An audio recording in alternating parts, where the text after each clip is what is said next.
पुढील 24 तासात खाते वाटपाचा तिढा सुटणार असल्याची माहिती जी24 तासला सूत्रांनी दिलेली आहे। दिल्लीत हा खाते वाटपाचा तिढा सुटणार असल्याचं सूत्रांकडून सांगण्यात आलंय। केंद्रीय गृहमंत्री अमित शहांच्या बैठकीमध्ये हा तिढा सुटला जाणार आहे। एकनाथ शिंदे, देवेंद्र फडणवीस व अजित पवार पुन्हा एकदा दिल्लीला जाणार असल्याची माहिती सूत्रांकडून देण्यात आली आहे। महाराष्ट्रातील तिन्ही नेत्यांसोबत अमित शहा पुन्हा एकदा चर्चा करणार असल्याचं कळतंय।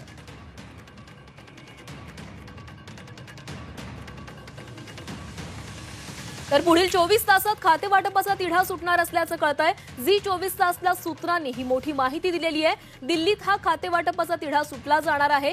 केंद्रीय गृहमंत्री अमित शहांच्या बैठकीमध्ये हा तिढा सोडवण्याचे प्रयत्न केले जाणार आहेत। एकनाथ शिंदे, देवेंद्र फडणवीस व अजित पवार पुन्हा एकदा दिल्लीला जाणार असल्याचं कळतंय। त्यामुळे महाराष्ट्रातील तिन्ही नेत्यांसोबत अमित शहा पुन्हा एकदा चर्चा करणार आहेत आणि या चर्चेनंतर हा तिढा सुटणार असल्याचं कळतंय। तर या संदर्भातली अधिकची अपडेट्स घेऊयात आमचे प्रतिनिधी ओम देशमुख यांच्याकडनं। ओम, 24 तासामध्ये खाते वाटपाचा तिढा सुटणार असल्याचं कळतंय। तिन्ही नेते पुन्हा एकदा दिल्लीला जाऊ शकतायत। अगदी बरोबर आहे। आज या सगळ्या संदर्भामध्ये अनेक दिवसांपासून चर्चा सुरू आहे। त्याच पार्श्वभूमीवरती तीनही नेते दिल्लीला जातील आणि या सगळ्या संदर्भामध्ये अमित शहांच्या सोबत बैठक करून अंतिमतः खाते वाटपाच्या संदर्भातला जो काही तोडगा आहे तो काढला जाईल आणि 24 तासांमध्ये किंवा अधिकाधिक कमी वेळेमध्ये या सगळ्या प्रश्नावरती कशा प्रकारे तोडगा काढला जाईल, खाते वाटप निश्चित केलं जाईल यासाठी दिल्लीमध्ये बैठक होणार असल्याचं कळतंय। त्यामुळे अजित पवार असतील, देवेंद्र फडणवीस असतील किंवा काळजीवाहू मुख्यमंत्री एकनाथ शिंदे असतील, हे तिघेही नेमके कधी दिल्लीला जात आहेत आणि या सगळ्या संदर्भात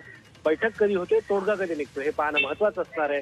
कारण अवघ्या 2 दिवसांवर महाराष्ट्राच्या नव्या मुख्यमंत्र्यांचा शपथविधी हा येऊन ठेवलाय। त्यामुळे नव्या सरकारच्या या सगळ्या संदर्भातील अडचणी आणि प्रश्नांवर कधी तोडगा निघतो हे पाहणं महत्वाचं आहे। ओम, काही महत्वाच्या खात्यांवर खरं तर तिढा निर्माण झालेला होता आणि त्यातलं महत्वाचं खातं म्हणजे गृह खातं।